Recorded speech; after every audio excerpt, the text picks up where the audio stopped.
Hello,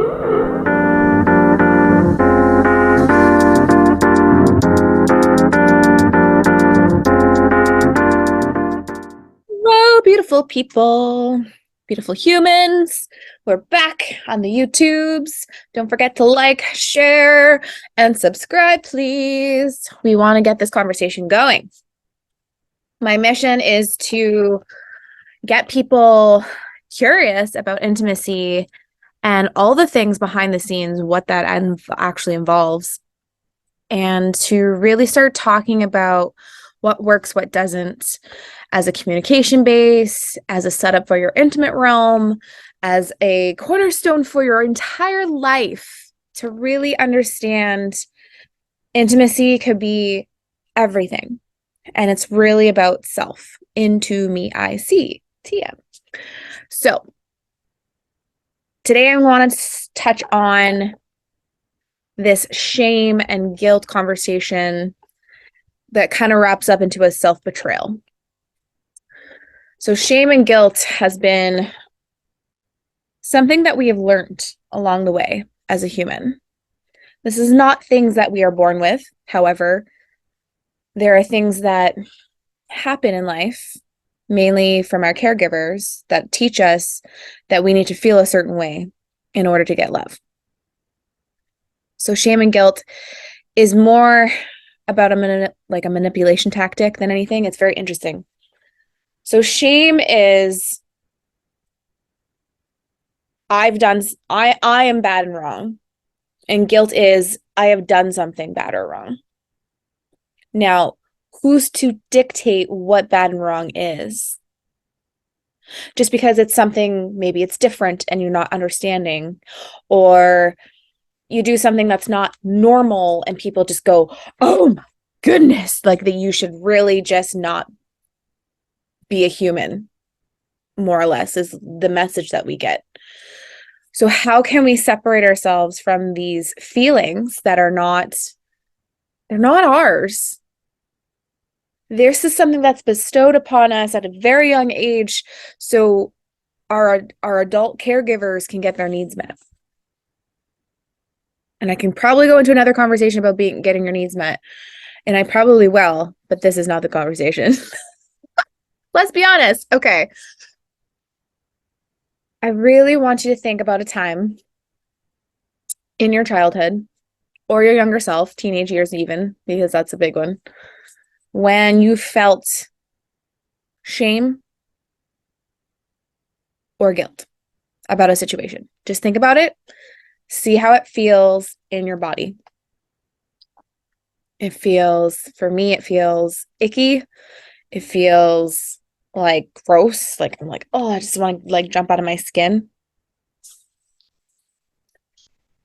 And this is actually a pretty cool story. So one of the reasons I do sacred intimacy is because people are not aware of what goes on behind the scenes. So when I was a young age, I was very curious about my sexuality.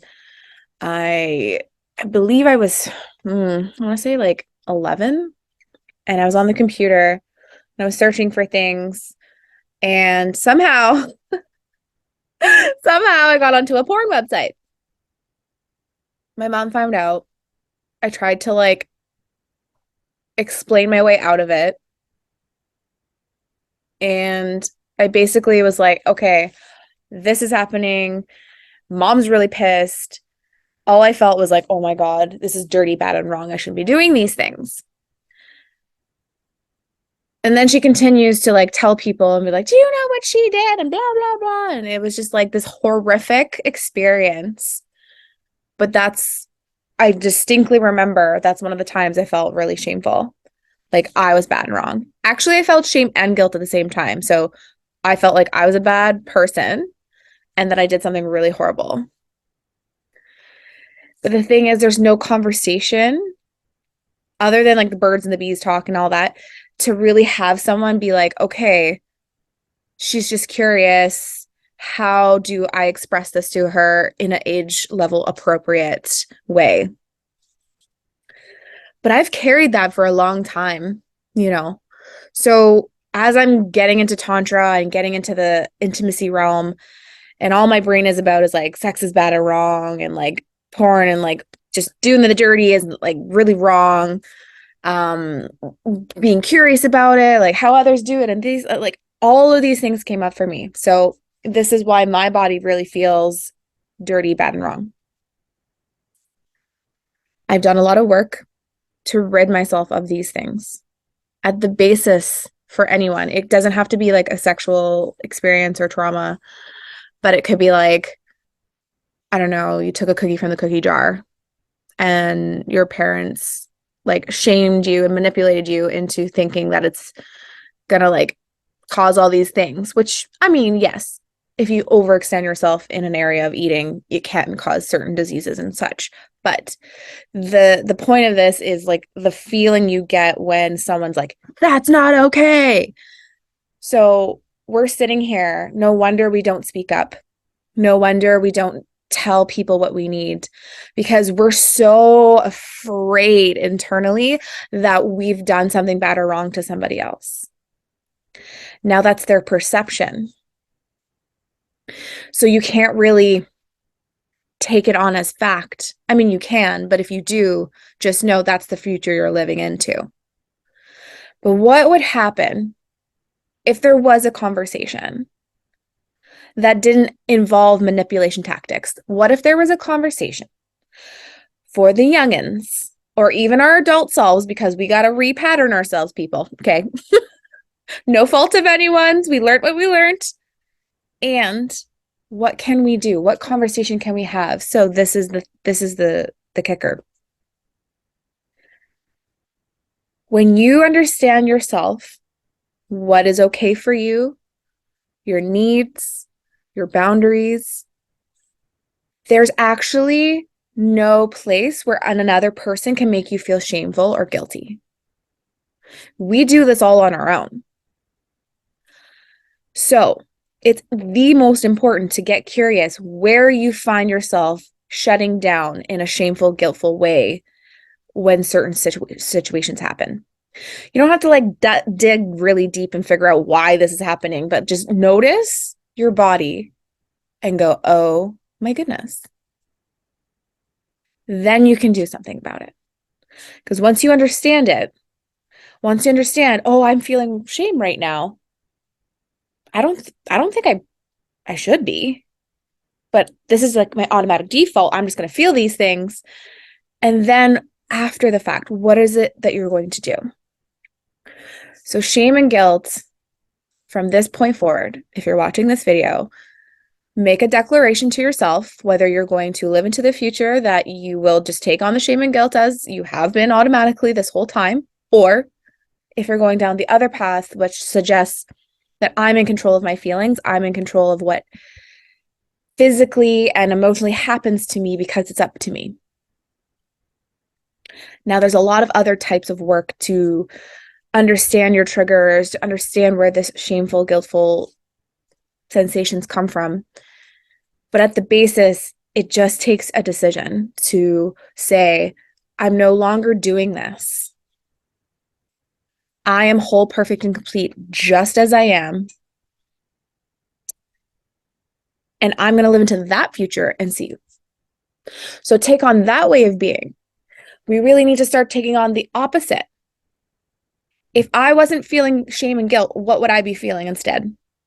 Or what would you like to feel instead? I would like to feel empowered because someone has pointed something out, or maybe they are actually trying to manipulate you and you know these. Instead of making them wrong, you just go, thank you. I understand. And then you can excuse yourself and go do your inner work, whatever that is for you. Inner child meditations, repatterning techniques. If you want to learn more, you can follow me on Instagram or just send me a direct message, even a comment. I will get to them and we can actually have a conversation on how to change the way you do things for your better good. Not that there's anything you need to change about yourself, but just changing the whole ways of not living into a shameful, guiltful future. So Had a lot of fun talking about this. It can be triggering for some, and I just want to say from the bottom of my heart, I understand. I understand to a certain degree that it can be difficult to want to talk about stuff that involves shame and guilt. But how freeing would it be to no longer have these constraints called shame and guilt shackling amongst your wrists, metaphorically, and just going and doing what actually lights you up, no matter what anyone else says, no matter what anyone else makes it mean. You are free and clear to just be like, I don't need the shame and guilt. It's not who I am. It was a way to feel. It was a way that I used to do things. It was a way that I was taught how to do things, and it actually doesn't serve me anymore. So we're gonna get rid of that. Okay? I love y'all. I hope you have a wonderful day. Please, again, like, share, subscribe. I want to reach 1 million followers because this is going to be the thing. This is going to be the new age of sex education. This is going to be the new way we talk about self and intimacy and getting our needs met and all these beautiful things. And I can't wait to build this community and have all these people that are like a heck yes to life, of course, but also a heck yes to serving self first, so you can serve everyone else around you. Love you.